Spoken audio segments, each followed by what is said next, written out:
Oddiygina o'rikni ko'pchilik bilmaydigan foydalari. Xalq tabobatida o'rik tabiiy holda va quritilgan mevalari, barglari, turshagidan tayyorlangan qaynatma holida siydik haydovchi, qon bosimini tushiruvchi, qonga qon qo'shuvchi, el haydovchi vosita tariqasida ko'p ishlatiladi.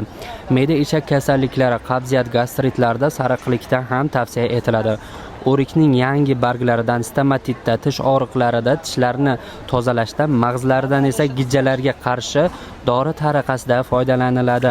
Xitoy xalq tabobatida mag'zidan tayyorlangan emulsiya yo'tallar qichoq tutadigan mahallarda tinchlantiruvchi vosita tariqasida bronxit, traxeit, laringit, ko'k yo'tal va nefrit singari kasalliklarda boshqa dorivor o'simliklar bilan birgalikda ishlatiladi.